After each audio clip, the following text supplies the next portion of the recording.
Selamat datang di acara webinar pengabdian kepada masyarakat Fakultas Farmasi Universitas Airlangga. Alhamdulillah kita semua tetap dikaruniai kesehatan dan kesempatan untuk bisa bersama-sama pada pagi hari ini dalam kegiatan dengan tema penguatan jaminan keamanan usaha mikro bidang makanan di Balikpapan sebagai strategi peningkatan kesehatan di masa pandemi. Bahwa kebetulan kami memang bekerja di pemerintah Kota Balikpapan.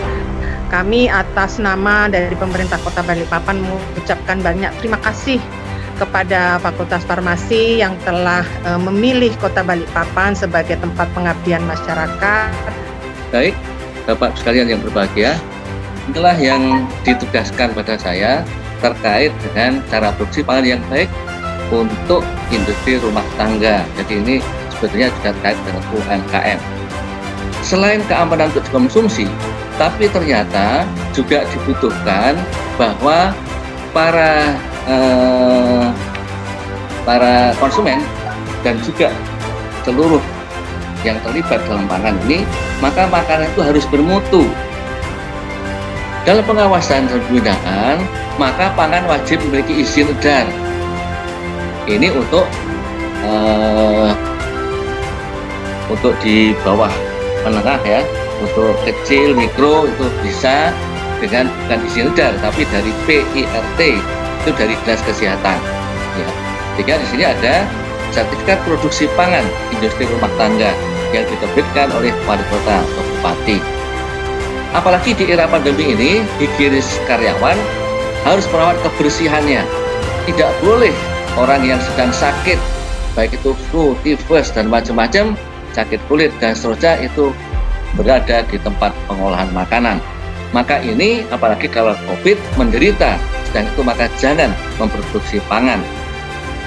Dokumen produksi menjadi penting. Nanti kalau ada komplain, ada ternyata sesuatu catatan kenapa terjadi perubahan yang tidak sesuai dan seterusnya. Ada pertanyaan Prof dari apoteker Tan Hendrik, dia bekerja di apotek kita. Kepada Prof Sugi, dengan adanya wabah COVID-19 ini, apakah ada tambahan perlakuan khusus atau peraturan baru untuk produk-produk makanan yang akan dijual untuk masyarakat? Nah, ini termasuk tadi sudah saya sampaikan terkait dengan kesehatan personal masing-masing karyawan dan sumber dayanya, bagaimana pola cuci tangannya, pola penggunaan maskernya, pola penggunaan pakaiannya, juga bagaimana menjaga jarak dan protokol kesehatan itu tetap harus diperhatikan. Apakah ada SOP khusus untuk pengolahan pangan di masa pandemi?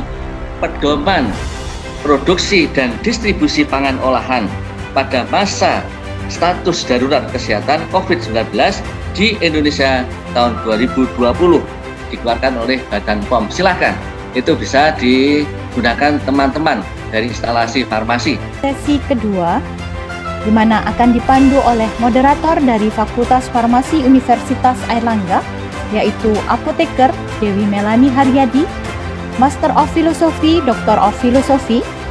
Terima kasih Bu Melani Ika selaku MC pada siang hari ini. Assalamualaikum warahmatullahi wabarakatuh. Terima kasih atas kesempatan yang diberikan kepada saya. Hampir 50%, mendekati 50% itu disumbang oleh makanan minuman.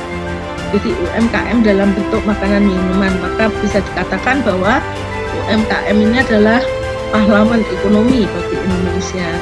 Ada beberapa masalah yang mungkin masih perlu pembenahan, ya, perlu perbaikan lah gitu. Pertama adalah ketidaktahuan tentang regulasi keamanan pangan. Kemudian juga ketidaktahuan tentang proses pembuatan makanan yang baik dan sesuai dengan regulasi.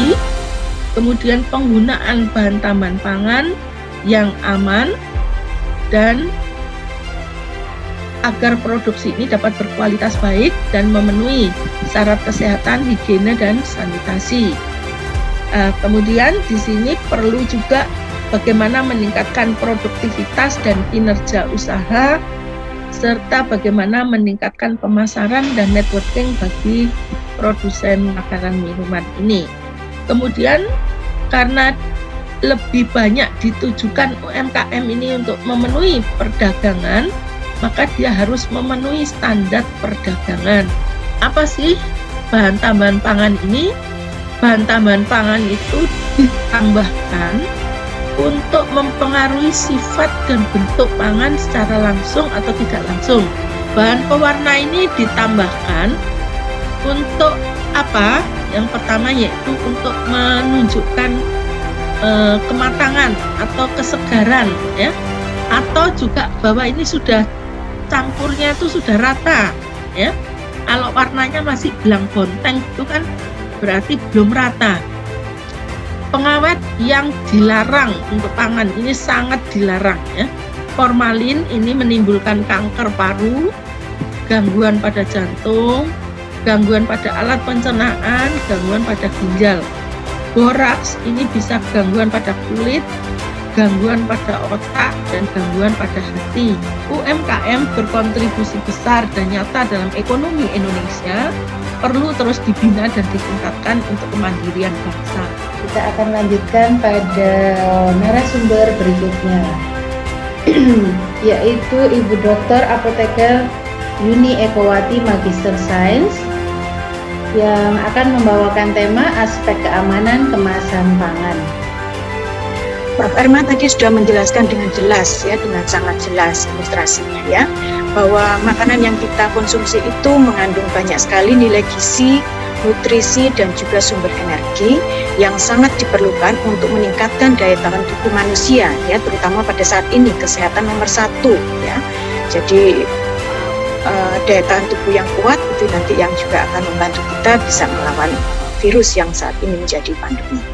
Bahan yang diizinkan digunakan sebagai kemasan pangan terdiri dari zat kontak pangan, yaitu zat penyusun kemasan pangan yang penggunaannya bersentuhan langsung dengan pangan. Jadi untuk kemasan itu ada yang food grade, ya. Jadi ini yang kita harapkan, ya, digunakan oleh produsen pangan dalam mengemas produk pangannya, di mana untuk kemasan yang food grade ini sudah melalui proses standarisasi bahan, ya, sudah melalui proses standarisasi bahan yang boleh digunakan dan juga aman untuk makanan, ya. Jadi ini adalah tanda untuk food grade, kemudian ini adalah untuk kode daur ulangnya. Kemudian kalau begitu jenis plastik apa yang relatif aman, ya? Jadi sebenarnya tidak ada yang 100% aman Bapak Ibu, ya, tetapi tadi sudah ada batas-batas migrasi yang dipersyaratkan, ya. Jadi kalau kita memilih sesuai dengan batasan yang sudah ditetapkan, ya, dalam hal ini tadi ada tercantum pada lampiran dari Balai POM, saya kira bisa kemudian cara pemakaian dari kemasan itu sesuai, saya kira untuk keamanannya bisa lebih terjamin. Untuk label pangan yang perlu diperhatikan adalah letaknya, tentu saja ditempelkan pada kemasan, ya, bisa kita letakkan di bagian depan, ya, ditempelkan, bisa juga disertakan ke dalam wadahnya, ya, dalam kemasannya, ya. Kemudian bisa juga dicetak pada kemasan tersebut. Bagaimana kalau begitu kiat memilih produk bahan dalam kemasan? Tentu saja kita teliti informasinya pada kemasan tersebut, nama produknya, merek dagang, nama dan alamat konsumen, daftar bahan, kemudian berat bedinya, ya, dan waktu kadaluarsanya. Ini adalah beberapa contoh produk yang sudah mencantumkan hal tersebut. Baiklah, saatnya kita pada sesi diskusi tanya jawab. Yang pertama ini, Prof, bagaimana supaya produknya awet dan tidak tengik oleh Ibu Parwati, snacknya Erum? Pertama, untuk bisa awet itu harus dari awal proses itu sudah bersih, ya, tidak ada kemungkinan terkontaminasi oleh mikroba atau pengotor. Kerusakan makanan itu paling cepat itu dipicu oleh mikroba. Nah, mikroba itu dari mana? Bisa dari air, bisa juga dari wadah yang tidak bersih. Misalnya wadah habis dipakai lagi tanpa dicuci dengan baik. Nah, itu misalnya bisa menjadi pemicu untuk terjadinya kerusakan. Bahan penolong apa yang diperbolehkan untuk keripik pisang biar nggak lengket? Kalau menggunakan minyak itu bisa diberikan sedikit tepung terigu. di minyaknya itu. Jadi waktu menggoreng, kalau kita menggunakan minyak, di minyak yang sudah panas itu bisa kita taburkan sedikit tepung terigu, baru kita goreng keripik pisangnya. Berikutnya, bagaimana dengan produk frozen? Memproduksinya supaya sehat tanpa pengawet. Kadang-kala misalnya produk frozennya ini habis dalam 2 minggu, maka tidak perlu pengawet, bisa.